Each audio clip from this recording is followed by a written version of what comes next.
Welcome to today's edition of the Rush 24/7 podcast. Yeah, greetings to you, music lovers, thrill seekers, conversationalists all across the fruited plain. I am the famous and well-known Rush Limbaugh.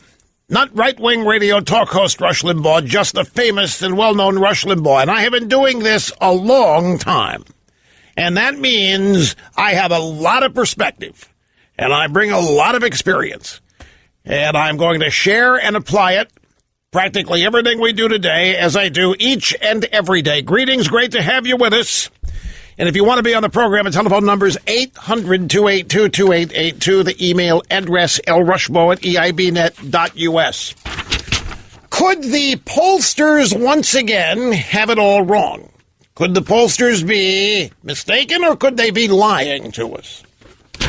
That will be my focus for the initial parts of the program today. First, President Trump in Johnson City, Tennessee, a rally last night. Interestingly, none of the cable channels covered it wall to wall, as they usually do, but that's not a big deal. I had people sending me notes. Fox isn't even covering it. Rush, what's up? Doesn't matter. These are local events, folks. They're local events. They are intended, these Trump rallies are intended to influence local voting, local interest, local participation. Campaign estimates 20,000 Trump supporters at massive overflow rally in Tennessee. Trump's new campaign manager, Brad Parscale, or Parscale, not sure how he pronounces it, estimated there were 20,000 people at the rally, 7,000 inside, and 2,000 inside an overflow room, and thousands outside. Representative Phil Rowe of Tennessee said 92,000 people had requested tickets to the event. Some supporters arrived Sunday night to stake their positions in line. It's like a new iPhone release. The rally was held at the Freedom Hall Civic Center, large screen set up by the campaign for the overflow crowd. Watching outside on the big screen with all these fine folks is still better than watching at home, wrote one Trump supporter. Trying to estimate precise crowd size impossible on the ground as the line snaked various ways up and down the hill around the parking lots. But I'd still place it as enough to fill at least one and probably two more Freedom Halls, this from another tweeter.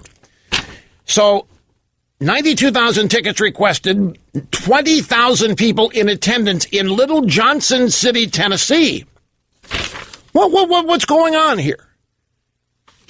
How does that translate to any kind of a blue wave? Now, I realize it's Tennessee, maybe Trump country and so forth, but it does not suggest that there's any lack of enthusiasm on the Republican side. Now, let's go to the audio soundbites. So we're going to start with audio soundbite number one. Here we have CNN sounding the alarm. House races are tightening. CNN says there could be a GOP wave in the Senate and that Kavanaugh is energizing Republicans. The show is CNN's newsroom. The co-host Jim Sciutto was asking their senior politics writer, Harry Enton, about CNN polls on various Senate races that are within or close to the margin of error. The question, polls are tightening out there. No, the question was, oh, my God, oh, no, Harry, the polls are tightening. Oh, my God, no. What does that tell you? What's going on, Harry? There are so many races that are within the margin of error. Missouri, Nevada, Tennessee, Florida. The list goes on and on and on. We have all of these close races, which means we have a best estimate about what might happen in the Senate come November, but it really could be a Democratic wave or it could be a Republican wave if the polls are off in one direction. A Republican wave in the Senate, in the House? In the Senate, not in the House. Republican wave in the Senate? Oh, no. That means no impeachment of Trump. Well, that means an impeachment if the Democrats get the House. Don't think so, but if they do, it would die in the Senate, unless there's a bunch of Jeff Flake clones in there, because they would never vote to convict if the Republicans hold the Senate or even swell the ranks. So the panicked host, Jim Sciutto, he couldn't believe what he heard there. Blue wave, red wave in the Senate? He says there was discussion of a blue wave, big generic ballot advantage for Democrats. Do you notice a tightening there as we get closer to the election? I will say the generic ballot does seem to be tightening a little bit, which is actually good news for Republicans. I think that, there's a lot of talk, with Brett Kavanaugh and this whole confirmation mess, that in fact that might hurt Republicans. But it doesn't actually seem to be so far. We're actually seeing some tightening in the Senate races, and more than that, we're seeing tightening in the House races. I'm going to link a little side observation about this, but what did I tell you? These generic ballots way back last December, that's when they first started harping on this. And back then, 9 months ago, the Democrats had a 12-point advantage, and that's when all the talk of a blue wave began. And that's when all the talk of the Democrats winning back Congress began. And it went all through the year. Democrat advantage in the generic ballot was 12, 5, 7, and the Republicans pulled even in a couple of them. The Democrats once again broke away. And all during it, your host, have been doing this a long time, said it doesn't matter. It doesn't mean anything. Let me remind you of a motivation technique utilized by the coach of the New England Patriots, one Bill Belichick. Prior to one of the Super Bowls the Patriots were in, and he might do it frequently, I know of one time, he gathered the players for a team meeting and said, we're going to have a little fun. We're going to watch a horse race. He had videotape of a horse race that nobody had seen. It was not a big race. He could allow the players to make friendly bets and wagers on who was going to win. So the players made their bets, and Belichick starts the tape of the race and stops it at the first turn. It's okay. Lay your bets. Tell me who's going to win. Players go nuts making their choices. Tape resumes. Belichick stops it at the halfway point. Anybody want to change their bet? Anybody want to double down? Players go into gear making their bets. At the final turn, Belichick stops the tape of the horse race again, asks the players if they want to make additional bets or get out of ones they've made. Players do what they do. Belichick resumes tape to the finish line. Makes the point it didn't matter at any point in this race when I stopped the tape. There's no way anybody could have known at the first turn, at the halfway point, or at the final turn who was going to win. Yet look what you were doing. You were making bets. You were guessing. Some of you probably were certain. The bottom line is finish. You never know before it's over who's going to win, no matter what any kind of expert tells you. It was a motivational technique designed to get the players to realize first quarter, halftime, third quarter, finish. Do your job. Same thing here. Polls in January in front of a November election doesn't mean anything. Polls in June, July don't mean anything. They're interesting for the media, which is trying to shape public opinion with these polls, but the polls do not give any indication of the final outcome.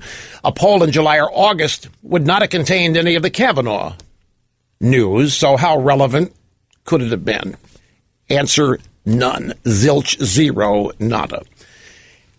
And so now, here we are on October 2nd, and CNN is panicking. Races are tightening in the House. This wasn't supposed to happen. Why? They had all their pre-election polls. They had the generic ballot. They've had this in the can. This has been in the bank since last December. In their minds, it's been over. It's just a matter of letting the calendar play out. Now, all of a sudden, House races are tightening, and there could be a blue wave in the Senate. Red wave in the Senate. Republicans could come out of nowhere at the final turn and take over. Well, we don't know if the Republicans were ever really far behind. We don't know anything because there wasn't a vote back in December or January or July or August. We don't know anything. And we don't know anything now. And we won't know anything until the day after Election Day, or maybe later that night. Now, one other brief observation here. Once again, do you notice Mr. Enton snuck it in there? I think, there's a lot of talk. Brett Kavanaugh, this whole confirmation mess that in fact might hurt Republicans. It doesn't seem to be so far. Ladies and gentlemen, I am the reason he's saying this, and everybody else, because of my viral prediction of last week. that if the Republicans don't confirm Kavanaugh, that the Democrats are going to win everything. That prediction of mine went viral, and drive-bys loved it. They love it when the leader of the GOP, in their minds, me, starts ripping the Republicans. When I start predicting I'm going to lose, that's when I become totally credible. That's when they run sound bites of me predicting it all over the world. You notice how easy it would be to trick them. They run with that, and they run. Now, all of a sudden, it's just the exact opposite. It's just the exact opposite. Why all of this attention on Kavanaugh and what the Republicans is actually going to help them? How can that be? Limbaugh just said they were going to lose. They are totally confused. And as I said yesterday, what is the sense in saying that we have to lose in order to win? And people say, well, let Kavanaugh go down. That'll really fire him up. That'll fire everybody up. No, the way you get on the bandwagon, the way you get people on the bandwagon, the way you get people wanting to be on your team is win, including winning the Kavanaugh nomination. Now let's go to further news. It buttresses some of this. From thehill.com, red state Democrats face nightmare scenario on Kavanaugh. This article shows beyond a doubt the Democrats have brought up all of these unfounded sexual allegations, and now Kavanaugh. Do you realize the latest defense? The New York Times has run a story saying that Brett Kavanaugh threw ice on a fellow bar patron back in his days at Yale.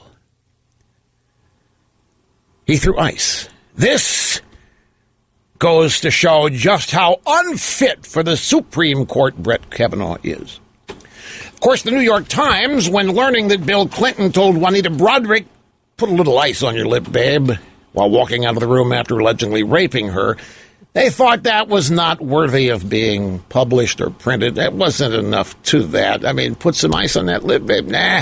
No news there. But Kavanaugh throwing ice, allegedly, on a bar patron. Stop the presses. The guy is evil. He is not qualified. So all these unfounded sexual allegations, they hope, ultimately, what all this has been about, hoping to force Kavanaugh to drop out.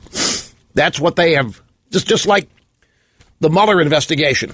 Mueller investigation was designed to depress Trump's approval numbers so that Trump would have to resign because of total loss of support in Washington by Republicans. If they could get his approval numbers down to the 20s, because they succeeded in making everybody think that Trump cheated with the Russians, then Trump would lose all support, as Nixon did in the Watergate era, and have to resign. That was the objective, because there's no way they were going to impeach Trump. There's no way the Mueller investigation is going to lead to Trump being indicted. The only hope they had was to drive public approval for Trump way down the 20s and be done with him.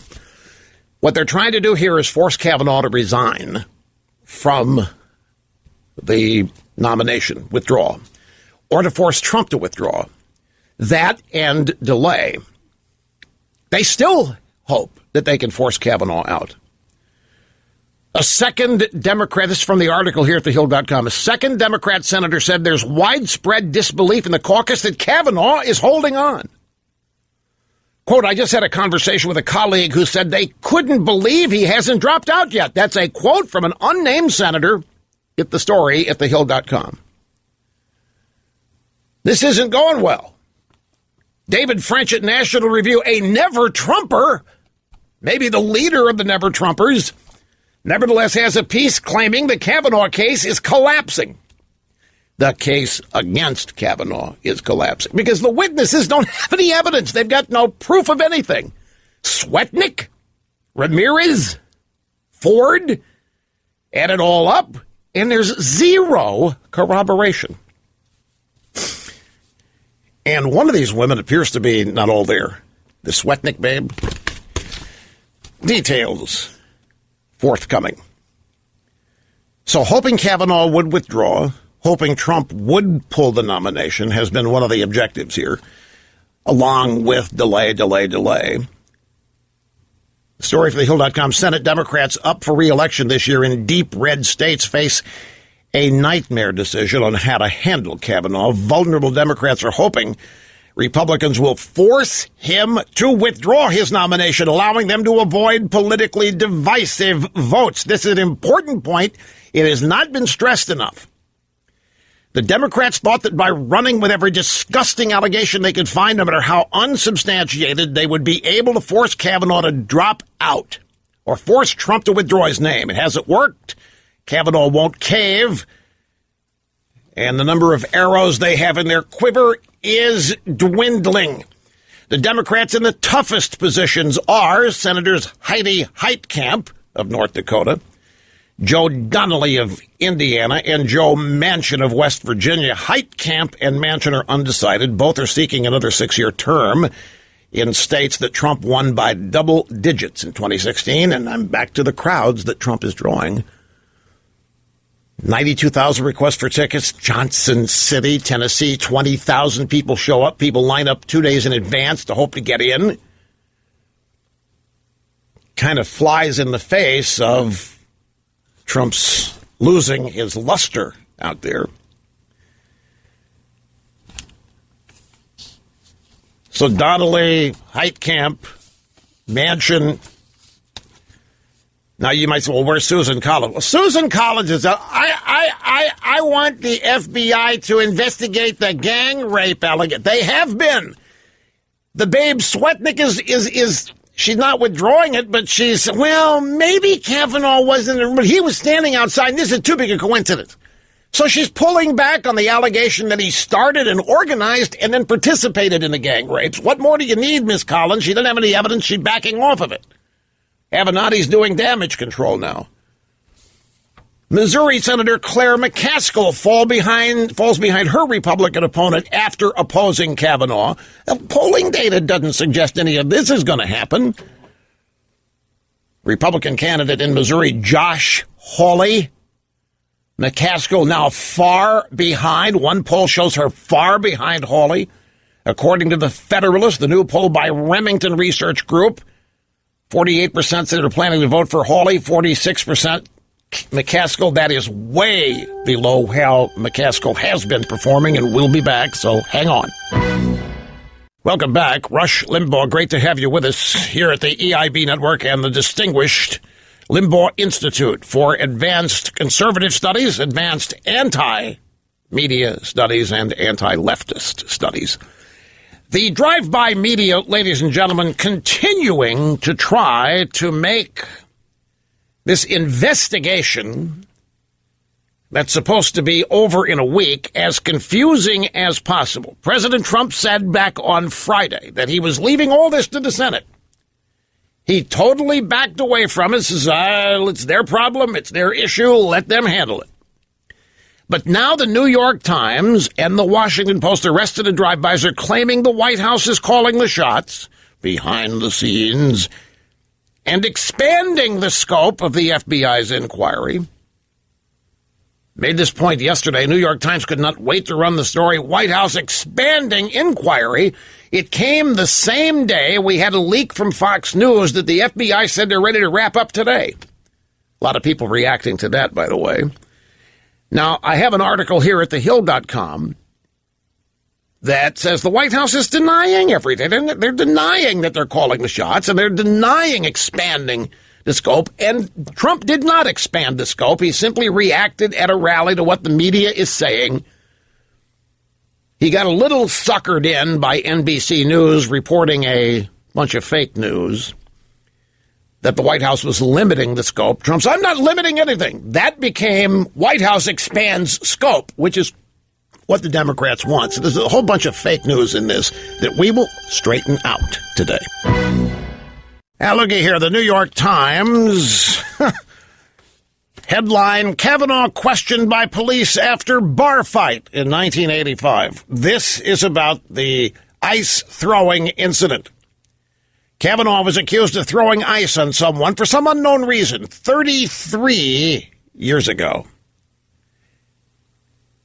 This news was referred to the New York Times and FBI by this professor at North Carolina something or other university named Chad Luddington. He's a wine and cheese professor, I guess. Mr. Ludington's account does not match the police report on this incident. By the way, as an undergrad at Yale, Brett Kavanaugh was involved in an altercation at a local bar during which he was accused of throwing ice on another patron, according to the police report. The incident, which occurred in September 1985 during Kavanaugh's junior year, resulted in Kavanaugh and 4 other men being questioned by the New Haven cops. Kavanaugh not arrested. The police report stated that a 21-year-old man had accused Kavanaugh of throwing ice on him for some unknown reason. Again, I remind you about ice. Bear in mind, even though the New York Times had the story of Clinton allegedly raping Juanita Broaddrick in 1992 and telling her, put some ice on her busted lip, the New York Times refused to run it. They claimed it was the typical kind of garbage that comes up close to an election. So Juanita Broaddrick saying Clinton said, put some ice on that babe after allegedly raping her. Not big enough news for the New York Times. Brett Kavanaugh throwing ice allegedly on somebody at a bar. That stopped the press's news. A witness to the fight, the wine and cheese professor from North Carolina something or other university, Chad Ludington, said that Chris Dudley, a Yale basketball player who was friends with Kavanaugh, then threw a glass that hit the 21-year-old man in the ear, according to the police report, which was obtained by the New York Times. Ever intrepid, tracking down every detail. The report said the victim, Dom Casalino, was bleeding from the right ear, was treated at a hospital. A detective was notified of the incident 1:20 in the morning. Mr. Dudley denied it. According to the report, for his part, speaking to the officers, Kavanaugh didn't want to say if he threw ice or not, the police report said. Hope the FBI gets to the bottom of this, don't you? I'm on pins and needles here. Did he not throw ice on somebody? And if so, is that what we want as Supreme Court justice? Somebody threw ice on somebody back in 1985. Yeah, that's right. Is he going to next throw ice on Ruth Bader Ginsburg when he disagrees with her? In Justice Sessions deciding cases? Is that what we can expect? And will Ginsburg even be awake? You know, she fell asleep during a State of the Union address one time and said, she had too much wine before the event. But that's, of course, that's not unmentionable. The outlines of the ICE controversy first referred to in a statement on Sunday by the wine and cheese professor at North Carolina, Chad Ludington, one of Kavanaugh's college classmates, a member of the Yale basketball team. Anyway, that's how absurd this is. Other news, a New York Times reporter is a Yale lawyer who denounced Kavanaugh before reporting on him. The New York Times' latest attack piece on Kavanaugh, authored by a Yale law lecturer who previously denounced Kavanaugh on Twitter. The New York Times reported on Monday evening that Kavanaugh once threw ice on a guy at a bar, prompting a bar fight between the man and one of Kavanaugh's buddies. That's a terrible description of what happened. Even the New York Times says the other guy started it by cursing Kavanaugh and his friend for looking at him. Kavanaugh denied to the cops that he threw any ice anyway. The piece was co-authored by Emily Bazelon and Ben Protess, but it does not mention at least one of the authors had already decided in July that Kavanaugh was not fit for the court. Well, there's no surprise here. New York Times would have a biased reporter on the case. Somebody who knew Kavanaugh at Yale, hated him then, hates him now. Good. We'll assign that guy to the Kavanaugh case. Drive-bys caught up with Dianne Feinstein, who made it easy to be caught up with. She wanted to be caught with the media. And this was a question about the floor vote on Friday. The turtle. We have the soundbites. The turtle. For the turtle. He was on fire moments ago. Last night and just now, McConnell. And in fact, let's do those first. Grab audio soundbite. Let's play number 3. Let's set this up. This was yesterday, me on my own show. This has got to be stopped because it's not real. The Democrats are allowed to make it up as they go. Submit names they want the FBI to talk to. Investigations don't work that way. FBI follows, evidence leads, and when they don't find anything, unlike Bob Mueller, they stop. Mueller's been looking for collusion with Trump and Russia for 2 years and hasn't found any, but he's still going, and that's exactly what this is going to be if somebody doesn't stand up and stop this. Somebody on the Senate Judiciary Committee needs to stand up, or Mitch McConnell needs to stand up and start vouching for the investigation that's taken place. There are 6 separate FBI background checks of Brett Kavanaugh. Somebody needs to speak up for him. Somebody needs to vouch for him. Somebody needs to stand up and say they have been thorough and they haven't found anything, or he wouldn't be where he is now, sitting on the D.C. Circuit Court of Appeals. But that's not happening. Well, but it is now. Late yesterday afternoon, Senate floor, here is the turtle. On top of its 6 prior investigations of Judge Kavanaugh, Democrats demanded a supplemental investigation. If you listen carefully, Mr. President, you can practically hear the sounds of the Democrats moving the goalposts. But their goal hadn't moved an inch, not an inch. The goal's been the same all along. The time for endless delay and obstruction has come to a close. Judge Kavanaugh's nomination is out of committee. We're considering it here on the floor. And, Mr. President, we'll be voting this week. Late yesterday afternoon, Mitch McConnell on the floor of the Senate, and he got so much support for what he did yesterday. Amazing how that happens, isn't it? He heard from so many people what a great thing that he went out and he did it again.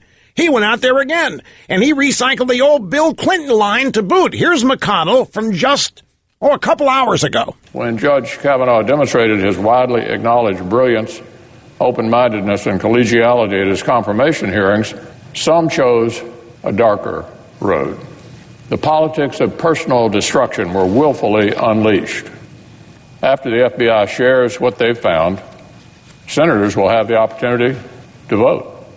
We'll have the opportunity to vote no on the politics of personal destruction. We'll have the opportunity to vote yes on this fine nominee. That doesn't even touch what he did. He went out there and he didn't call these guys out by name, but he quoted some of the most outrageous lies that Democrats have been telling, including members of the Judiciary Committee. He pointed out their hypocrisy. He pointed out their prevarications. He pointed out their straight up and up lies. It was so good that it forced Chuck Schumer to go to the floor to rebut it. And Chuck went out there and tried to make chicken salad out of what it was incredible listening to Chuck I believe Christine, she was eminently credible. Judge Kavanaugh is not. It's the other way around. We have a lifetime of investigation of Brett Kavanaugh, folks. There have been 7 FBI investigations, background checks. We have had more people looking into every nook and cranny of Brett Kavanaugh's life, and we haven't even begun to look at hers. We're just assuming she's credible because that's the Democrats' position on this. Now, they can go back and they can look at anything Kavanaugh's done, but she is off limits for some. We can't go and find out what she did at all those beach parties. We can't go out and find out what she did when she was out there skiing and surfing and flying around and doing it. None of that's been done. And yet she is credible and he isn't. And now Di-Fi. The drive-bys ran into Di-Fi. She was going someplace up on Capitol Hill. A reporter said, Senator Feinstein, would a floor vote Friday on Kavanaugh be too soon? Well, I believe it is. I believe it's too soon. It's Tuesday. Stop the tape. And it's what everybody agreed to. Oh, by the way, you know what Flake is now saying? This guy, Flake. There's a part of me that thinks that he was in on this from the get-go. There's a part of me that thinks that he was not scared to death when he got harassed and protested in the elevator. There's part of me thinks he's in it because he hates Trump, and that's what all this really is. All of this is just aimed at people hating Trump, and Kavanaugh is in the way. In order to get Trump, they got to get Kavanaugh. But Flake is out there saying, you know what, Kavanaugh's too partisan for me. I don't think we need that on the court. Wait a minute, you said you were going to vote for him Friday morning, Flake. And then you did. Flake voted for Kavanaugh after claiming he was going to vote for him. Now he's out saying he's too partisan for me. I don't want that on the court. I don't think we can do that. Flake is demonstrating that his name is actually an apt description of his personality. And now here's Feinstein. He wanted a week. Everybody agreed to a week. And as predicted by me and many others, within hours of agreeing to 1 week, the Democrats, it's not long enough. And here's Di-Fi. Take this from the top again. Senator Di-Fi, would a floor vote Friday be too soon? Oh, I believe it is. Yes. I believe it's too soon. Yes. It's Tuesday, yes. And we have to put all the facts together. Yeah. We have. And this is, I guess it's my 10th Supreme Court hearing that I sat on, and there's never been one like this, with the issues like this. Yes, sir. And I don't take it lightly, so we need to do our due diligence. And what you're doing. there are other issues, too. There's reproductive choice for women. What? There's presidential authority. What? There's an opinion that he wrote where he said in a D.C. assault weapons case that assault weapons could not be regulated because they were in common use. What? So there's things like that need to be looked at. Wait a minute. I thought the investigation was to look into, what's-her-face, Ballsy Ford, maybe Ramirez, and at the outside, Swetnick, and they're all being looked into, and there's nothing there. And so Friday, it's way too soon. Besides, we got to look into reproductive health because, Brett Kavanaugh wants women to die. And Brett Kavanaugh this and Brett Kavanaugh that. That's why I say somebody has got to stand up and stop this. Shut it down because it isn't going to stop. It is never going to be time to vote. It's never going to be time to end the investigation. It is never going to be time to move this thing forward. Let's take another brief obscene profit break, and we will be right back. America's real anchorman, meeting and surpassing all audience expectations all the time. Back to the phones. Well, not back. To the phones, since this is our first foray today. This is Waynesville, North Carolina. Dan, you're next. Great to have you with us, sir. Hey, Rash Megadodos. How are you today? Good, sir. Thank you. Good. I just wanted to tell you my niece got some tickets up in Tennessee, and I grabbed my sister, and we went up to see Donald Trump, and we got there at about 2:30, and unfortunately there was about 60,000 people in front of us in line, but we decided to stay. And had a great time. I spent 4 hours in line. It was so festive, and everybody was happy and well-mannered. I mean, it was just a great place to be. So you did get in? No, I did not. But we You did not get it. So what, did you watch this on the overflow screens or something that they set up? No, we went home and listened to it on my niece's husband's phone. Johnson City is pretty small, and there was 120,000 people there, and I just didn't want to spend 2 hours getting back to Irwin. So you drove all the way over from Waynesville, North Carolina. You thought you had tickets. You got there. The line was too big. You couldn't get it. So you went back home and you listened to it on a phone. Yeah, but we stayed in line for 4 hours. It was and fun. That's how you got to meet people and had a festive good time and all that. Oh, everybody was waving American flags, and I even bought 4 Trump hats for everybody.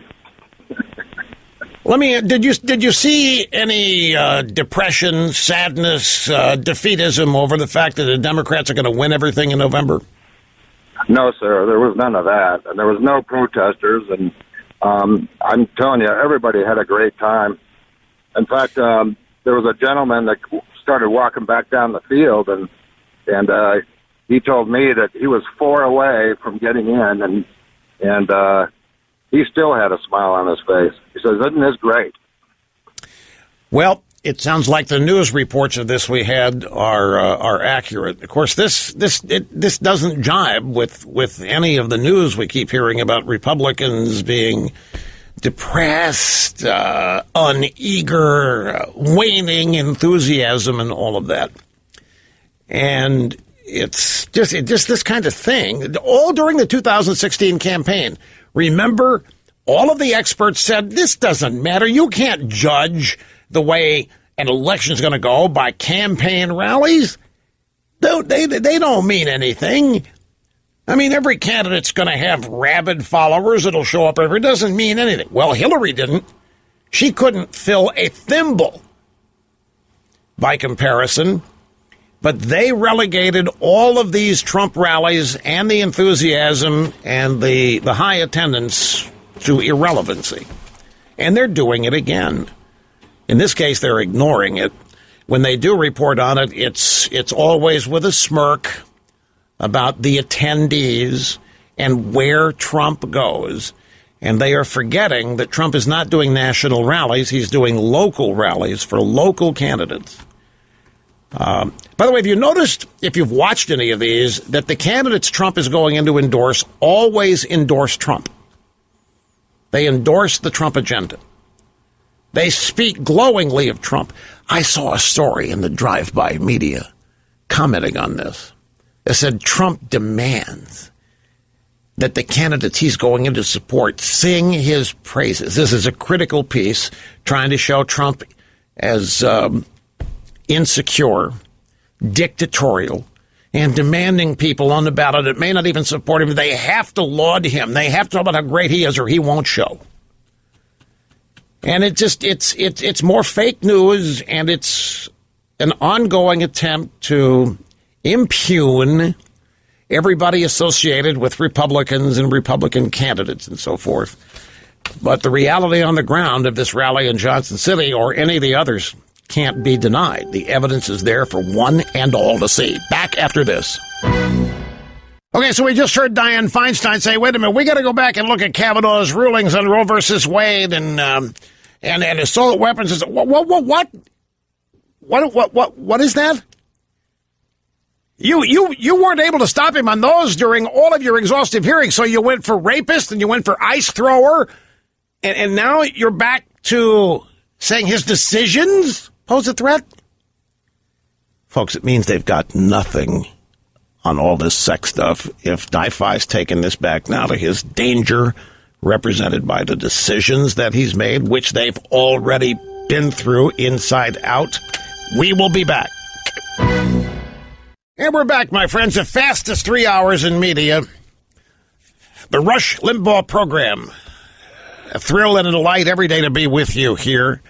Have the opportunity here to discuss all of this with all of you each and every day. I pinch myself every day, the chance I have to do this.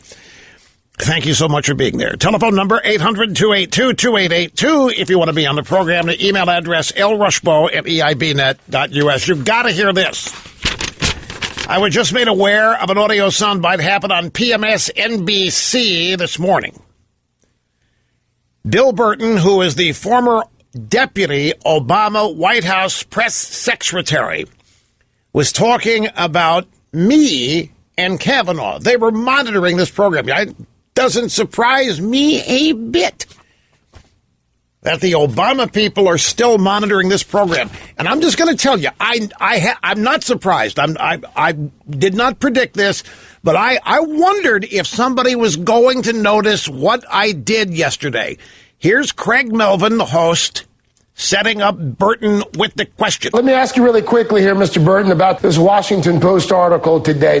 The right has come alive with impassioned defenses of Kavanaugh in recent days. Talk radio host Rush Limbaugh has unleashed a torrent of criticism on the air, such as his riff last week on militant feminism. These women are angry, Limbaugh said. Something has happened to them in their lives, and their rage and anger, they take it out now on the country or on all men or men in the powerful majority, which is white Christian men and so forth. Again, that's a quote from Rush Limbaugh. Thoughts? Look, I listened to some Rush Limbaugh yesterday, and what I noticed about his show is that he actually started with a half an hour about trade before getting into the Kavanaugh stuff, and it made me feel like maybe some of the energy was gone. I am so happy somebody noticed that.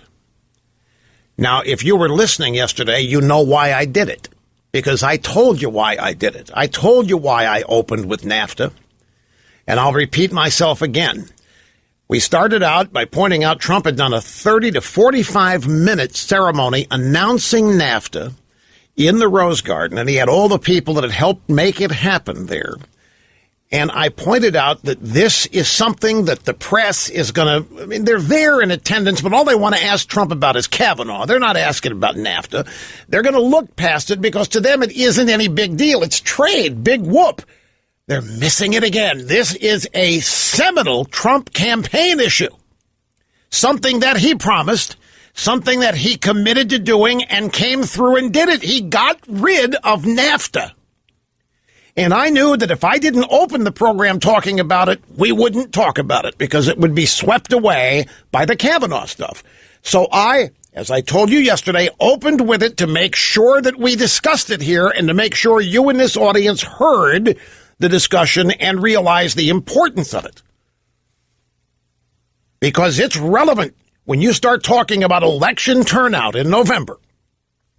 When you again remind people that Donald Trump happens to be the rare politician that actually keeps promises, makes them, and does his best to keep them. And this is a huge one. I knew the media was going to look past it.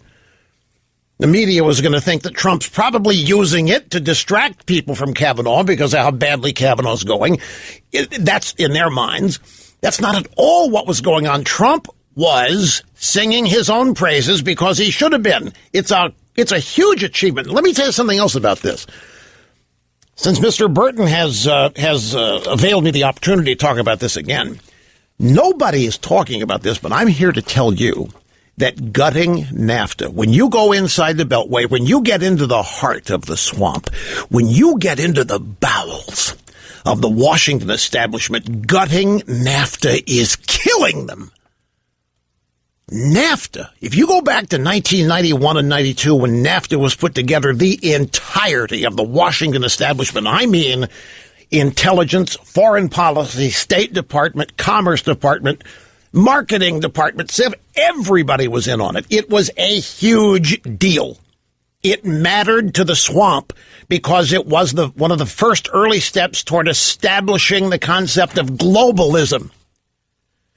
It wasn't a direct assault on sovereignty of the United States, but it took us down that road. It established international tribunals to which the United States would be subordinate to, such as the World Trade Organization and the Washington establishment, the exact people Trump ran against, the exact people Trump defeated. NAFTA was their baby. They conceived it. They birthed it. They raised it. They stood by it. They loved it. And it's gone. It took them years to get NAFTA written. It took them months to get it passed. PASSED. And as I say, it was a serious and important step toward globalism and subordinating the United States to world tribunals like the World Trade Organization and the International Criminal Court and this kind of thing. It was not making America great again, and it was not putting America first. NAFTA and deals like it is the kind of thing that establishment types see as their purpose and their expertise. This kind of thing, these kinds of trade deals and promoting globalism in a gigantic world structure, a world order that McCain often spoke about. This is why they are there. And it's gone. I'm telling you, foreign policy wonks is not getting any coverage because Kavanaugh's dwarfing everything. But I'm here to tell you that all these invisible swamp dwellers who live and die by such things as NAFTA are beside themselves that Trump got this done.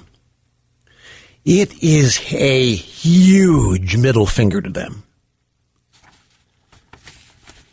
Now, to Bill Burton, it's just trade. Yeah, Limbaugh opened his show talking about trade, not Kavanaugh, because Kavanaugh's not inspiring anybody. How can anybody listen to this program and think that? Creating NAFTA took these people years. Trump guts it.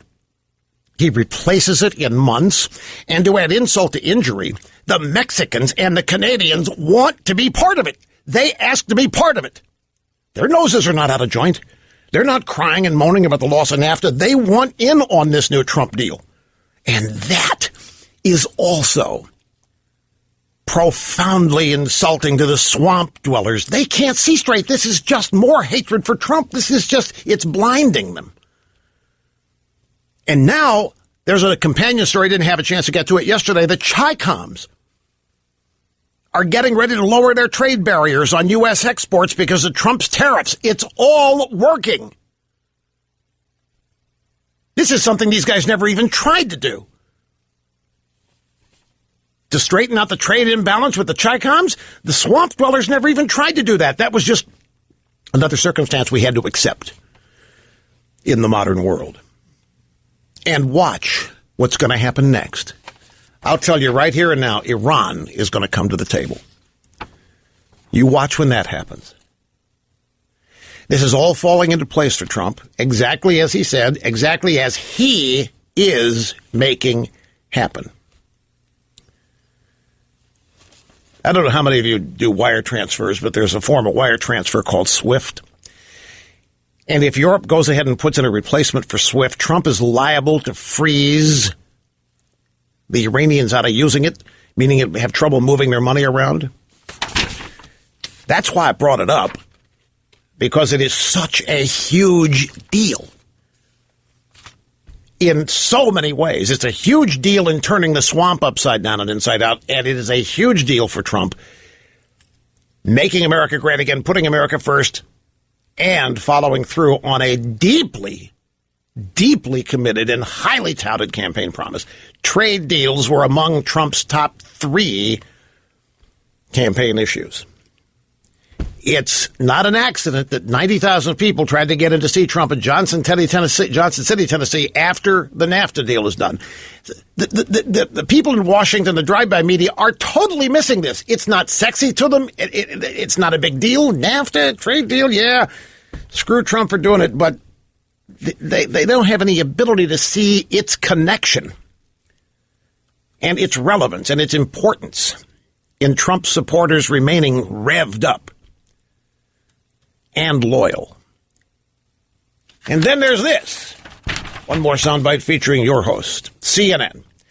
This happened just before the conclusion of the previous hour. I said 10 minutes till 1. CNN aired this. There are some Republicans who say if Kavanaugh went down, if he was defeated or if he was forced to withdraw, that would just gin up Republican turnout because the court is their holy grail, and they would come rushing out. Here's Rush Limbaugh saying don't bet on it. It's very easy to sit here and say in the midst of all this Democrat trickery that it's going to fire people up on the Republican side. They're going to be so ticked off and so mad they're going to show up and vote like they've never voted before. But is that going to be the attitude if he's not sworn in? Because if that happens, take that moment where Kavanaugh is not sworn in, meaning he is not confirmed in the Senate, you think it's going to be easy for the Republicans to say, you see what happened to Kavanaugh? We're in the majority and we couldn't get him confirmed. You need to come out and vote for us. How does that work? How does that work? Pretty good point. I do think that that's an important point, that if Kavanaugh goes down, it'll be because moderate Republicans decided not to vote for him, and that could depress turnout in some ways. That could lead to a number of people saying, what's the point? The point I was making is, and I've been hearing this from a lot of people, that if Kavanaugh goes down, it's just going to fire up troops because Republicans are trying to make it happen, and if it goes down, people... I understand the thinking, but it just flies in the face of human nature. But beyond that, why do we have to lose in order to win? I never understood that. Why do we have to lose Kavanaugh in order to gin up turnout? I depending on how it would happen, I'm not sure it would gin up turnout anyway. You got the majority party saying they couldn't get their nominee confirmed, and they go to the voters and say, we're the majority, and we tried, but we couldn't get him confirmed. You need to vote for us, and you need to give us more Republicans. And there's a disconnect there. Anybody ever heard the name Christine, what's her name? Christine Fair. Dr. Carol Christine Fair. Anybody heard of her? Let me tell you who she is. She is an associate professor in the Security Studies program at Georgetown. Georgetown's not an insignificant university. Georgetown University was the nucleus, the center of the movement to give women as much contraceptive help as possible, birth control pills as far as the eye could see. Georgetown was the center of that movement. And this babe, well, speaking loosely there, this woman, Dr. Carol Christine Fair, an associate professor in the Security Studies program. I don't know what Security Studies is. You would think that it's like national security, but it could be home security. I don't know what it is. women's studies, deep diving studies, any number of other studies. Well, Dr. Carol Christine Fair said that white Republican senators deserve to die miserable deaths while feminists laugh as they take their last gasps. She went on a profanity-laced tirade against Kavanaugh, calling him a rapist and a perjurer. This is a professor at Georgetown. She described the Republican Party as an effing death cult and filthy swine. She tweeted, "Look at this chorus of entitled white men justifying a serial rapist's arrogated entitlement. All of them deserve miserable deaths while feminists laugh as they take their last gasps. Bonus, we castrate their corpses and feed them to swine. Yes." That's a professor. That is a tenured and highly respected professor at Georgetown University. All of these entitled white men justifying a serial rapist's entitlement. All of them deserve miserable deaths while feminists laugh as they take their last gasps. Bonus, we castrate their corpses and feed them to swine. Is there any embarrassment over Dr. Christine? No. But I'm telling you, this is why I have ascribed to the theory that what liberalism and the American left has become is essentially a party of psychological disorders, infiltrating our political system and demanding that their psychological disorders be treated as serious policy disagreements and that they be given policies they demand. We're dealing with people that have psychological disorders who become the base of the Democrat Party. All of them are victims. It's somebody else's fault. Dr. Fair said all this in response to Lindsey Graham blasting Democrats for the biggest political sham he has ever seen. After this tweet, she is still employed at Georgetown, where probably she was applauded by several others there who share other psychological disorders. Now, Twitter has removed her account after she tweeted that white men should be castrated and fed to pigs. But she is still at Georgetown, and she probably will be back on Twitter after a limited amount of time. Folks, if you are a woman and if you are the mother of sons, and if in this climate you vote for any Democrats, you need to really think about that, because you are more than likely voting to put your sons in lifelong political peril. If you're married to a man in any job or income bracket and you vote for any Democrat, you are living on borrowed time. Your whole life can blow up at any second. The Democrat Party, the American left, can come along at any time and take out your man if they need to. If you have brothers and vote for any Democrat, you are sentencing your brothers to blindsiding potential ruination. Even your father, in his 70s or 80s, is not immune to having his life wiped out of existence with one drive-by news story.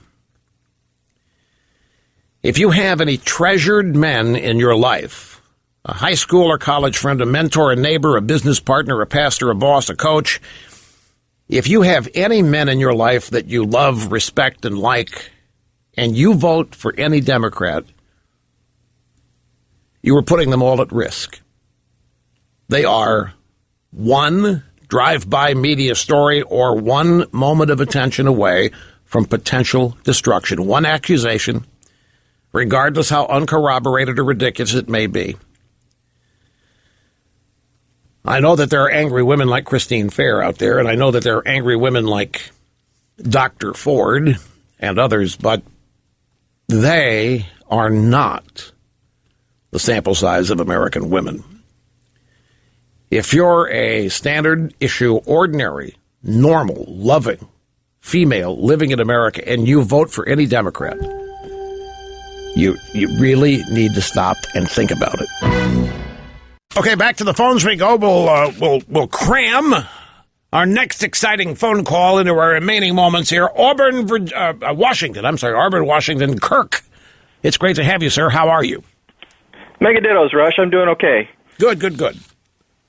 I just wanted to talk about the two people we got to worry about with credibility here are Ford and Kavanaugh. Okay, so Ford, you have to believe that Ford would leave her best girlfriend alone with 4 boys, 2 of which had just sexually assaulted her, without attempting to get her friend out of the house or even talking to her friend about it later. Or you've got Kavanaugh, who the U.S. government trusted so much they trusted him with the nuclear launch codes under G.W. Bush. Well, that you may have a point there. That is one of the jobs of the White House staff secretary, which Kavanaugh was for George W. Bush. Well, Kavanaugh actually even mentioned that in the hearings. So and you cannot carry the suitcase, the football, the nuclear codes, without having a very, very high clearance. That's a good point. I had missed him saying that. So yeah, it's just it was almost a throwaway line in the I think it was in his opening statement where he was really sticking it to him. Kirk, thanks very much for that. I appreciate the call. Yeah, I as I say, folks, I get the impression here that the Democrats know this is kind of collapsing or falling apart on them. When I heard Dianne Feinstein start talking about, and we need to look again at his rulings, Roe versus Wade, reproductive freedom, and assault weapons. Wait a minute. I thought this was about gang rape and throwing ice in a bar. I don't think they've got anything here for there. All of these witnesses, none of them apparently have any evidence, corroborating witnesses of the sort. Welcome back, folks. Rush Limbaugh executing assigned host duties flawlessly, as is the case each and every busy broadcast day. Okay, for those of you watching on the Ditto Cam, I want to show you something. For those of you not watching on the Ditto Cam, we're going to post what I'm going to show on the Ditto Cam at rushlimbaugh.com. You'll be able to see it there. But first, before I show you this, there's 2 cartoons I want to show you. Scott, grab the cartoon of the fireman carrying the baby and put it in the switcher. Let's use that one first. Go ahead and take that one live. This cartoon, ladies and gentlemen, was drawn shortly after the Oklahoma City bombing.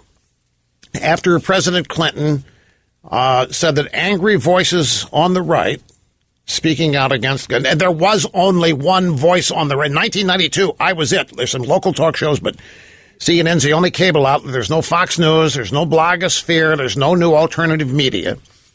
There aren't any really conservative websites. Everything's starting to blossom at that point, but this program nationally was still it 4 years after our founding. And Clinton had blamed angry voices on the right for Timothy McVeigh blowing up the building in Oklahoma City, the federal building. And, of course, I was livid and was not going to accept that. We challenged the White House on it. They issued a correction claiming, we were talking about Michigan militia shortwave radio. Michigan militia shortwave radio. Yeah, Timothy McVeigh was listening to the Michigan militia shortwave radio. This is, by the way, this is more evidence of why you should have no doubt I know what I'm talking about here. I have been subjected to this liberal machine in the way it operates a number of times. I know them. I know how they lie and make things up and strategize. I know their techniques, their strategies and everything better than they do.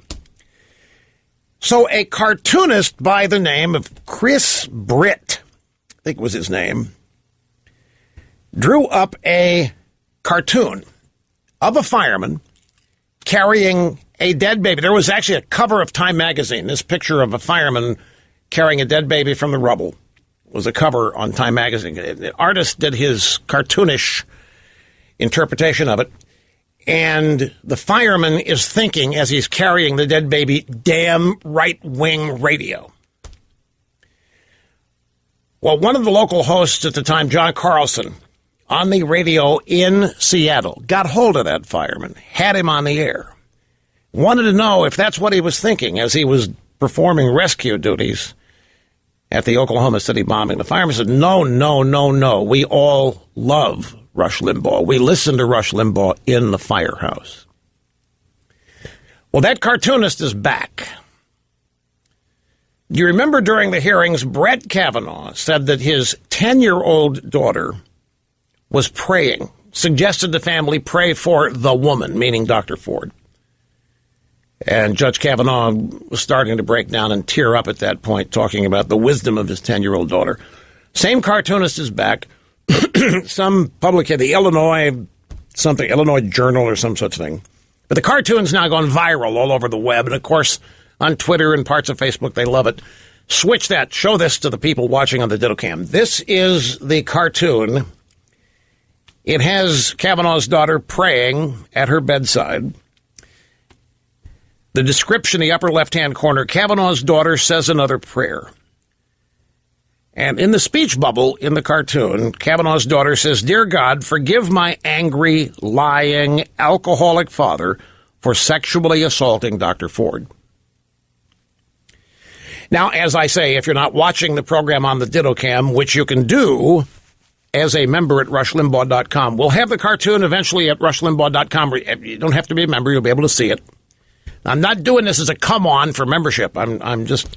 We have the ability to show these things rather than describe them. Same cartoonist, 1992 to today. It's just vile. It's filthy, it's dirty, it's disgusting, it's despicable, and it's sick. And, of course, it has accomplished its objective. It's gone viral, and people have seen it. People are reacting to it. And I weighed whether or not to give it the attention that anything talked about by me ultimately gets. And I decided to go ahead and do it. In my never-ending quest to have people understand who liberals are, how sick and demented they are. This is what passes for humor on the left.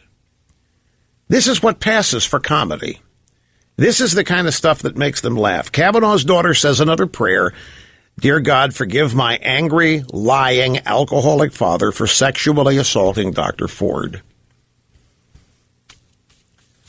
Not a single element of that speech bubble has been established as anywhere near true. And it flies in the face of decency. You know, you run out of descriptive adjectives when trying to describe this kind of thing. It's why I have settled on the fact that we're really dealing with a bunch of people who at some point in their lives have suffered psychological events that have led to psychological disorders, and they found themselves now at the mainstream of the Democrat Party and the American left. Psychological disorders have become the identifying issues and characteristics of this party. And they are attempting to become the majority on the basis of these psychological disorders, which are always somebody else's fault. The disorders they suffer are simply said to be their political positions, and their anger is at the country or specific groups like white men who need to die so that feminists can castrate the corpses and feed them to pigs. Georgetown University professor Dr. Christine Fair. I mean, these people are clearly not all there. Okay, you can now take that off of the switcher and return me to the Diddlecam. Thank you, Scott. From Breitbart News, Mazie Hirono, Senator Hawaii. FBI needs to investigate if Kavanaugh was a very belligerent, aggressive drunk. Andrea Mitchell, NBC News, Washington, says that Senator Hirono said that the expanded FBI investigation into Kavanaugh should include whether he was a very belligerent, aggressive drunk in his youth. Of course, we're supposed to ignore that Obama was a practicing bragging rights member of the Choom Gang when he was in school. You know what the Choom Gang was, right? A bunch of people got together to blow a little weed, passing the doobies around. That was cool, see? Yeah, that was all cool because Obama's cool. So whatever Obama did, that was cool. Ted Kennedy, and Bill Clinton, you know, all that stuff. No, none of what they did disqualifies them because they were lions of the Democrat Party. So now they're focusing on belligerent drunk, throwing ice. Dianne Feinstein saying we need to re-examine his positions on women's reproductive health and assault weapons. Let's move on to Julie Swetnick. Julie Swetnick is the babe that was dragged out of wherever by Democrat activist / lawyer Michael Avenatti. Swetnick is the woman who claimed that Kavanaugh and his buddy Mark Judge gave women booze and pills to essentially incapacitate them while setting up gang rape trains for their buddies in school. She has, under withering investigation, said, well, I don't know that Kavanaugh ever, he was in the vicinity. It's a very, very coincidental if he didn't do it, but she's backing off of it. NBC News, Kate Snowden, very depressed, very disappointed. They can't corroborate anything she said. They're trying as hard as they can. They can't find any evidence that what she's saying is true. Swetnick. I'll have details when we get back. By the way, Trump just left the White House. He was on the lawn, on the way to the helicopter, stopped and talked to the press, as he always does. And CNN focused on one thing that Trump said. And then Trump said, well, yeah, if Kavanaugh is discovered to have lied to the committee, yeah, then he's done. But that's not news. But the press, Trump said much else, but that's all they focused on, which, of course, it's a no-brainer. So now they're all trying to find where Trump or Kavanaugh has committed perjury, and that's why they're focusing on belligerent drunkenness and throwing ice at people and so forth. But all these background checks that Kavanaugh has undergone over the years, they've got a dry hole and they know it. What else did Trump say? Trump said to the press that he is blown away by all the support for Kavanaugh at all of these rallies. And he gave a shout out to his buddy Lindsey Graham. He's been his real close buddy since McCain passed away. Lindsey Graham is not a new guy, but he's definitely changed direction, changed tack in a very great way. But Trump made it clear he's upbeat and positive about Kavanaugh, thinks he's going to get confirmed, waiting for the investigative report, doesn't want to interrupt the process. But he made the point of talking about how popular Kavanaugh is at all of these rallies. And I tuned in. I just happened to see Gloria Borger at CNN talking about this in a very worried tone. She said, yes, Trump is right. And this is amazing. All of these Republicans showing up are really fired up for Kavanaugh. Now, the reason why that's a big deal, folks, is because these people in the media do not doubt me. They think they're talking you out of Kavanaugh.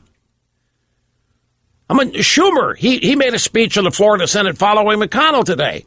And every point he made, he followed. And I think all Americans agree with that. And I think most Americans agree with that. And I think many Americans, a great majority, agree with me on this. It's part and parcel of what they do and what the media does. It's try to make it look like all they're doing is reflecting and articulating positions that a majority of Americans, and it isn't true. And so when Trump points out how overwhelmingly popular Kavanaugh is at Trump rallies, it just means that the drive-bys are failing, that's how they hear it anyway, in their efforts to destroy Kavanaugh.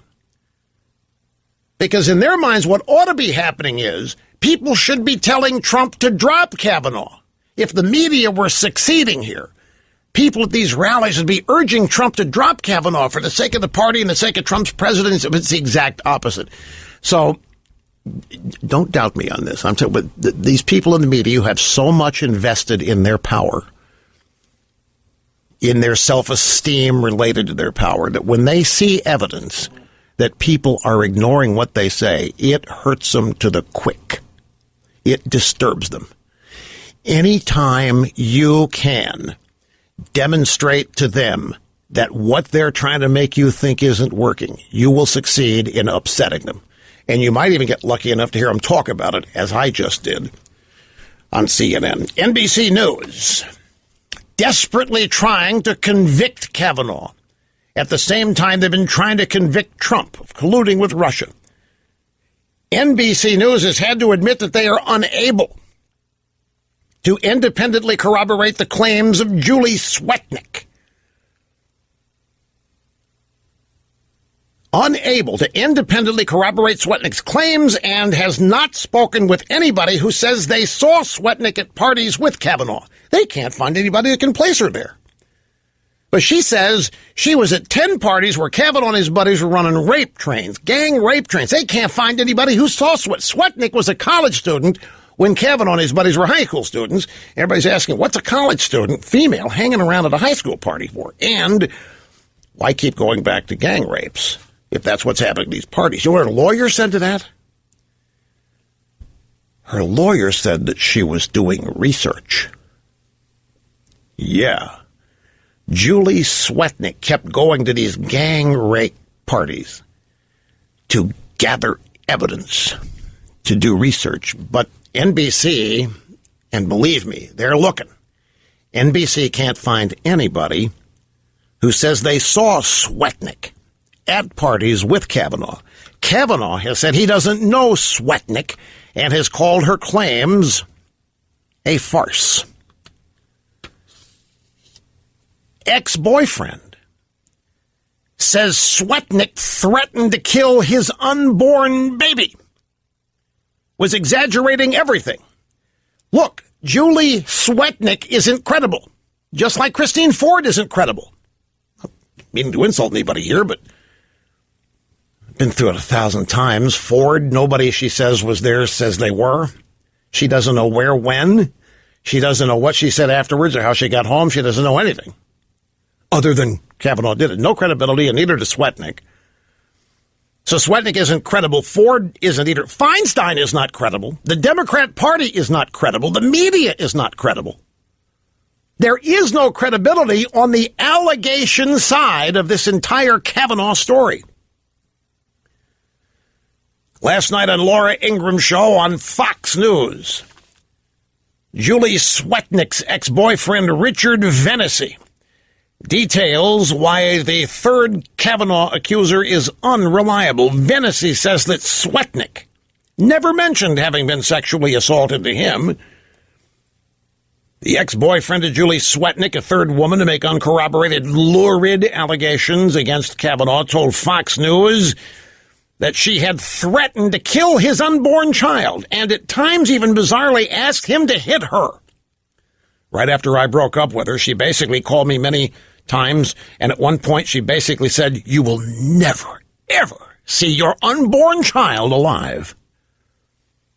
Richard Vennessy, ex-boyfriend, said that last night on the Ingram Angle. According to Vennessy, Swetnick told him at the time, "I'm just going to go over there and kill you guys."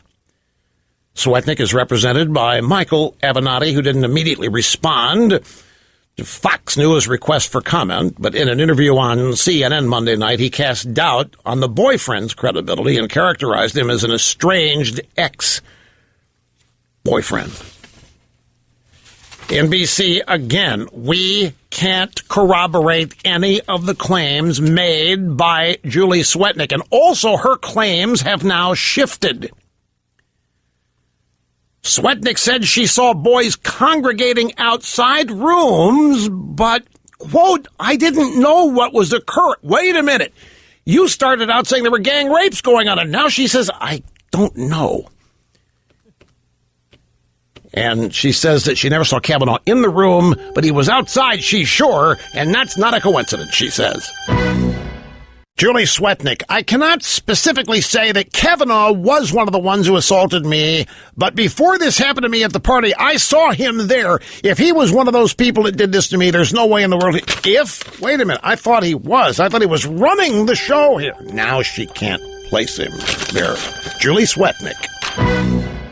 By the way, Trump is going to actually go up to the Senate and get them to ratify NAFTA rather than deem it to have been passed. That's a trick Obama played when he couldn't get Senate ratification.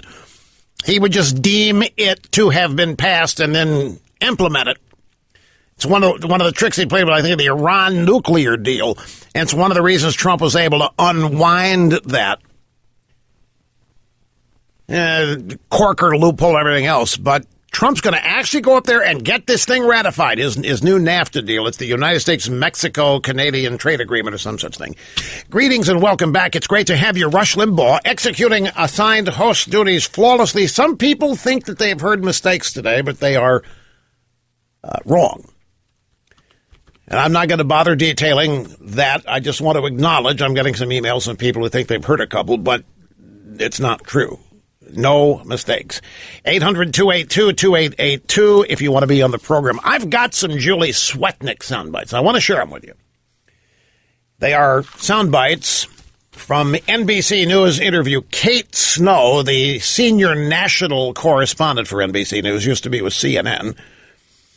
She interviewed Swetnick. And I want to set this up again by reminding you of a few things which you're going to hear, which will then more easily help you to remember that you heard it. You've been told, and you'll hear it for yourself, and that way it'll remain with you.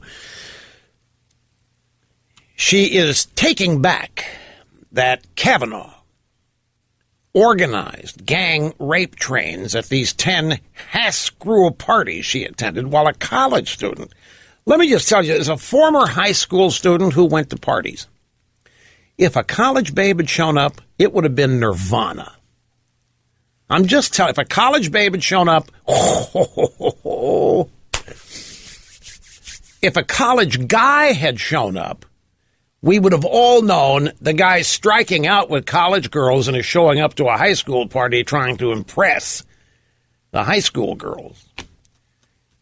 But Swetnick showing up at these high school parties, claiming that Kavanaugh and a friend of his were drugging and liquoring up women to get them compliant so as to be able to pull off gang rape trains.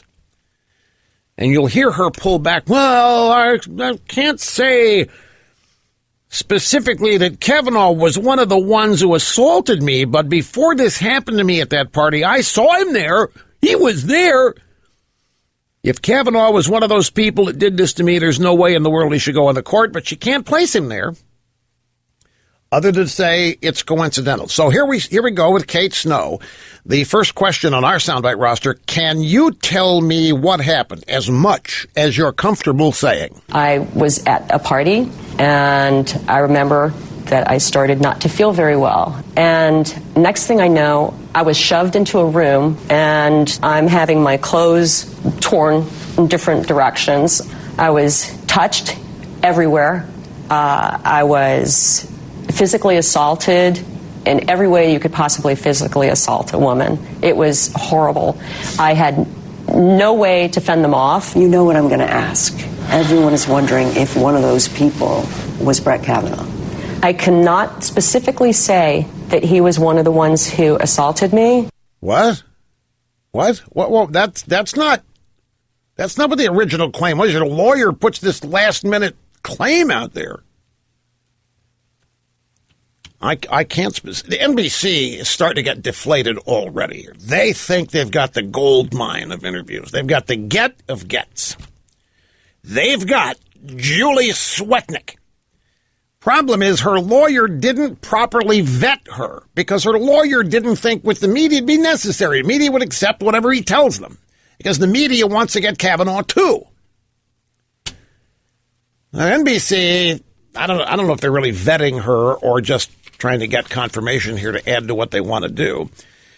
So Kate Snow then says, did you see Brett Kavanaugh spiking the punch? Did you see him putting grain alcohol in the punch? I saw him giving red Solo cups to quite a few girls during that time frame, and there was grain punch at those parties.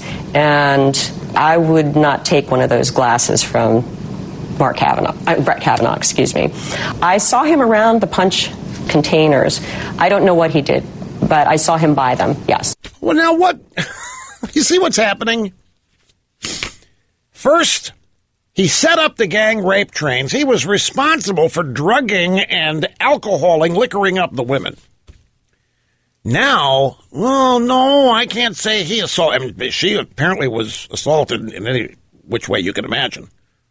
But she can't name him. And then when it... Did you see him spike the punch?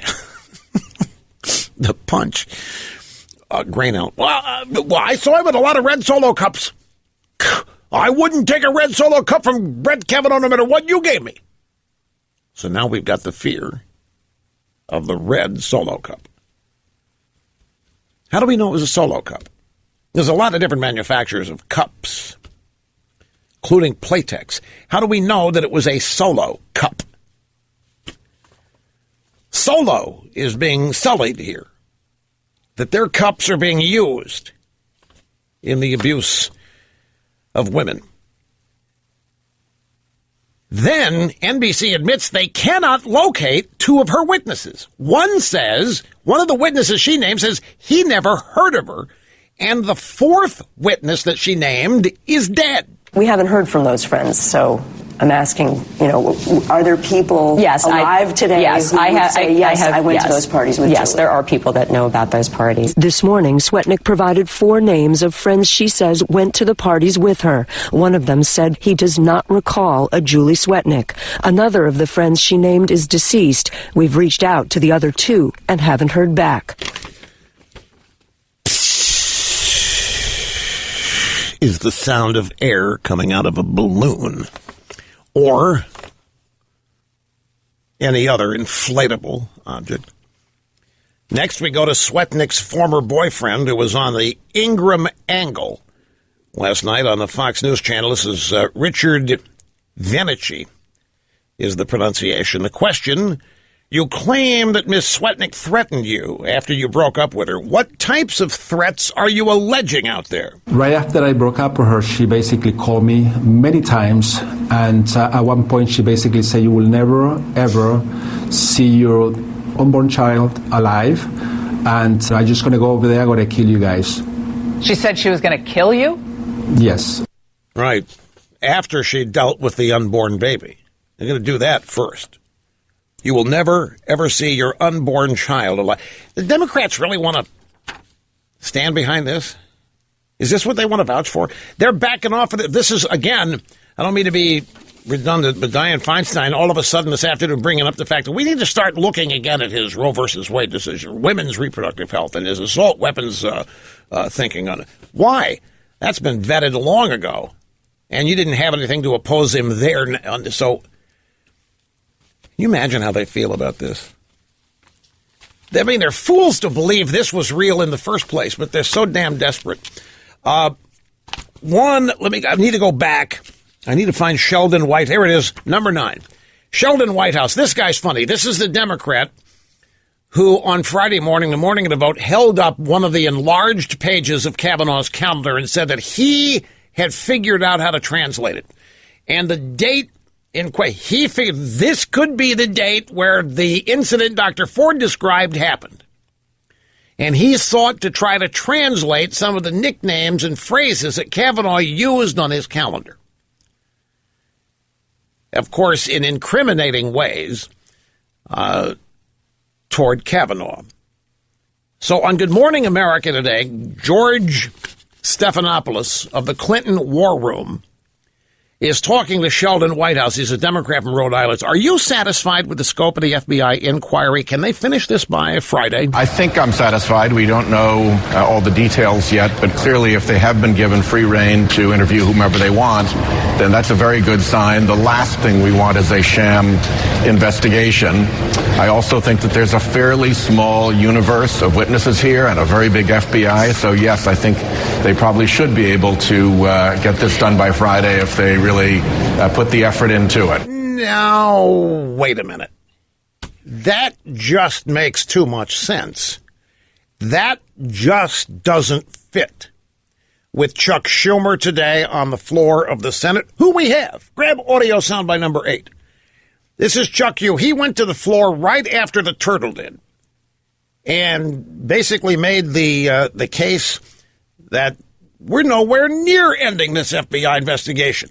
As the Turtle said, Schumer and the Democrats are moving the goalposts. We are looking at what Judge Kavanaugh says at age 53, not what he did at age 18. We are looking at his credibility now as a grown adult. And if you believe Dr. Ford, then Judge Kavanaugh is not telling the truth. Just yesterday, NBC News reported that either Judge Kavanaugh or people close to the judge were in communication with his Yale classmates to get them rebut allegations by Deborah Ramirez. It seems that Judge Kavanaugh was at least very misleading to the Judiciary Committee about Ms. Ramirez's story. So now it's about Kavanaugh lying? It's about Kavanaugh perjuring himself, and that means he's not qualified. They've got to make up their minds. First, he's a serial gang rapist. Next, he throws ice on people at a bar. Then he's negative, fall down drunk. And now he's a liar. They are flailing. But Sheldon Whitehouse, totally out of character with his minority leader in the Senate, Chuck U. Schumer.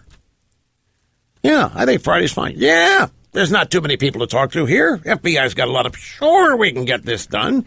That's just too sensible. Maybe Whitehouse is out there chucking the spear here to be the public face of a reasonable Democrat Party while everybody else stays insane. But they are moving the goalposts, and yes, for delay, but they're also trying to move the goalposts as a target where they can catch Kavanaugh in anything. There's one more that I want to play, and I'm looking for it, and I just found it. I want you to go to audio soundbite number 12. The question of who leaked Dr. Ford's letter to Dianne Feinstein. You know, this business of leaking this letter, my memory on this is kind of fuzzy. But I remember Feinstein doing a press conference or either on the floor of the Judiciary Committee. I remember her showing the letter, holding it up or talking about it. I remember, I don't know if that was the leak, but she clearly talked about it and said that she'd had it since July and that she told us all about it, that whoever had sent it didn't want to be named and didn't want to go forward, and she didn't know what to do with it. She's holding this thing, I don't know what to do with this. I was all part of a strategy. So, late yesterday afternoon, on Shepard Smith reporting on the Fox News channel, Trace Gallagher was sitting in for Shep Smith. And he had the legal affairs correspondent for National Public Radio on there, Nina Totenberg. He said Mitch McConnell said Friday he thinks the Democrats won't agree to a limited scope in the FBI investigation. Now today, they're asking for 24 more witnesses to be interviewed. What are your thoughts on that, Miss Totenberg? I remember when I broke the Anita Hill story, I thought this was the closest kept secret, and I managed to find out about it. I later found out there were probably 100 people in Washington who knew this secret and kept it for a very long time. You and I are not stupid people. We may not be brilliant, but we're not stupid. And once you get us on a case like that, and lots of people are talking to each other, one leads to another, and it doesn't have to be a member of the Senate who leaked this. It doesn't even have to be a staffer who leaked this. It doesn't have to be a member of her law firm. It just seeps out, and that's what happened here. Why didn't I think of that? It just seeps out. Kind of like it's in a pressure cooker, and after a while, the pressure cooker develops a seeping leak. And here comes the news of the letter. 100 people must have known about this. 100 people knew about Anita Hill, but they waited to the last minute to try that, too. So she's running interference for Dianne Feinstein. Believe me, they're buddies. Nina Totenberg, Dianne Feinstein, NPR, Drive-By Media, Democrat Party, they're buddies. So she's doing a CYA for Feinstein here. Well, you know, a lot of people know about it, and more people know about it, and it just kind of seeps out there. Somebody seeped it. Whether you want to change the term to seep from leak, somebody did it. It didn't just leak out on its own. But that's what Totenberg wants you to think happened here. Let's take another brief time out. Come back. Still revved up. Don't go away. Here's Trump. We got time to grab soundbite number 28. This afternoon, Trump on the White House lawn talking about the new NAFTA replacement agreement, the USMCA trade agreement. The deal we made with Canada and Mexico has gotten tremendous reviews, as you see. It's been very well received by farmers and ranchers and industrialists and workers generally, and it's been really something. But it's gotten tremendous reviews, and even many of the Democrats, including Chuck Schumer, came out and said nice things. It's nice to see a little bit of a bipartisan approach. But the big trade deal, the largest deal ever made so far in trade, I expect to top it with China or EU or something. As you know now, we're working on China, we're working on Japan, we're working on EU. But these are great deals for our nation and great deals for our workers. I think the Democrats are going to like the trade bill. They already do. A lot of them have come out and said very positive things about it. We seem to have great support for the trade bill. It covers just about everybody. Yeah, well, a bunch of swamp dwellers are not happy. Their life's work went up in smoke when NAFTA died. Back in a moment. Hi, welcome back. It is the EIB network, the one and only Rush Limbaugh, the most listened to radio talk show in America. So to sum up Julie Swetnick, she's gone from all these wild claims to now saying that Kavanaugh didn't do it. Didn't drug her, didn't gang rape her, didn't set him up. Now she only allegedly places him nearby and has now a fear of red Solo cups. She doesn't know if he spiked the punch with grain alcohol. She doesn't know if he was there when she was assaulted over every bit of her body, she said. And the people that she says can confirm her story are dead or don't know her. So tell me, how is this verified? How do we corroborate Julie Swetnick? We don't. So all the Democrats have here is the seriousness of the charge, but they got zero nada evidence. So Avenatti, her lawyer, has been doing damage control, and he's out there saying that one of Swetnick's friends told her that Kavanaugh was spiking the punch. Oh, we got it wrong first, Judge. It wasn't that she saw Kavanaugh. Somebody told her that Kavanaugh was spiking the punch. She never saw it. So now the FBI has to go out and try to find this so-called witness. This is a great game the Democrats think they have going. Oh, no, it wasn't Kavanaugh.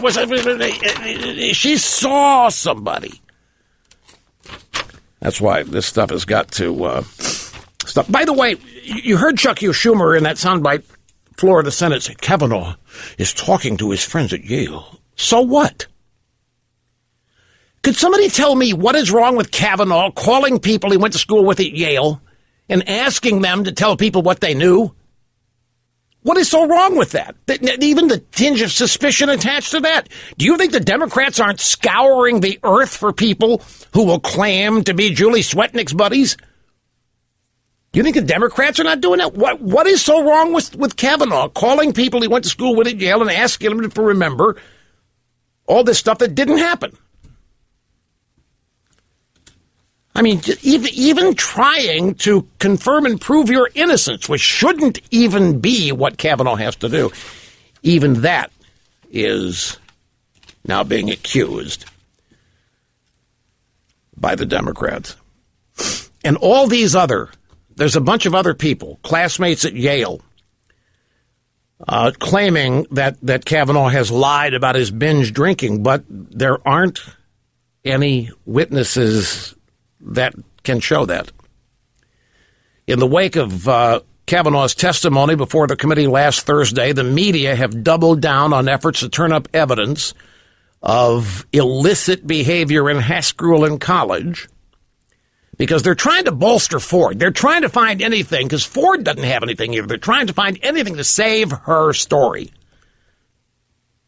And they can't. They can't find anybody that can confirm what these late arriving witnesses, Ramirez and Swetnick, are saying. And this brings me, I referenced this in the first hour of the program. The case against Kavanaugh is collapsing. It's by David French, who's a leading Never-Trumper at National Review.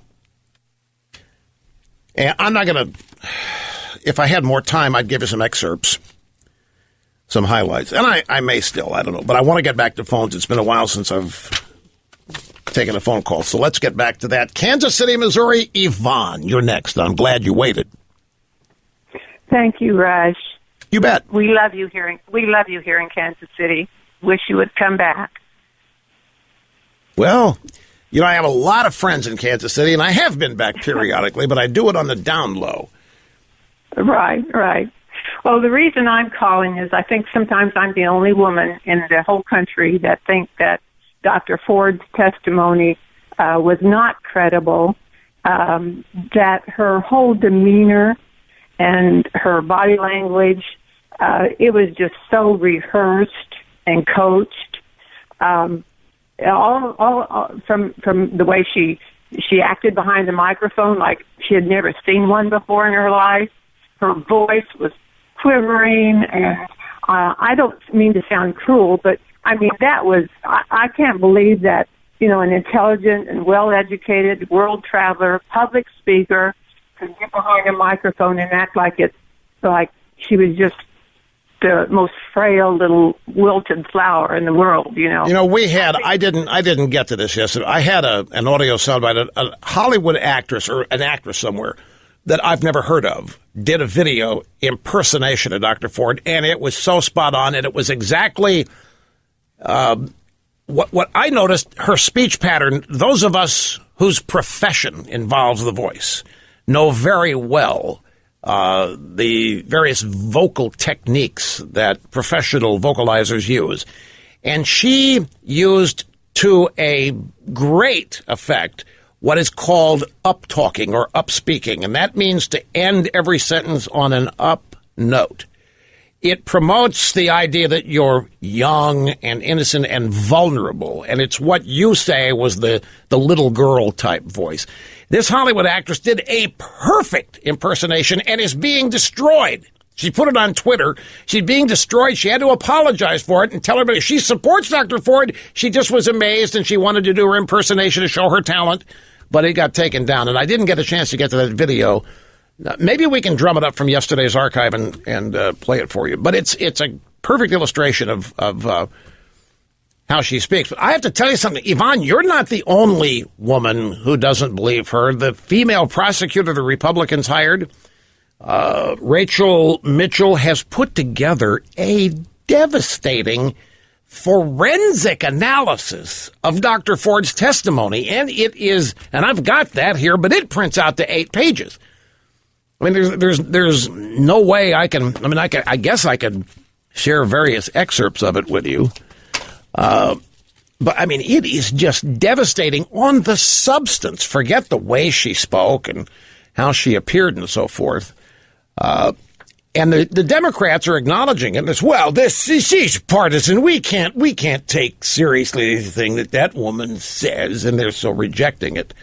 But no, you're not the only one, Yvonne, who has your opinion.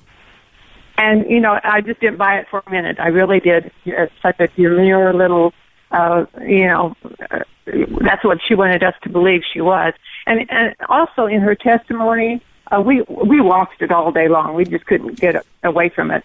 But her testimony, when she was talking about going into the Safeway store with her mother, she went into the store at another door, and then she confronted, or she saw this judge character that said that, okay, she said she went up to him and said hi and was friendly, and how he just acted like he didn't want to have anything to do with her. Yeah. Why would you do that if he had just done what he supposedly had done just a few weeks earlier, and it traumatized you? Why would you go up to him and try to be a friend then? You know, I nobody has touched on that, and I thought, well, that's crazy. I did it just to show you're not alone on this, Yvonne. I had a caller yesterday, or maybe the day before, maybe Friday, made the exact point that if you really have been traumatized by a guy and you see him in the Safeway, you don't You don't run up and say hi.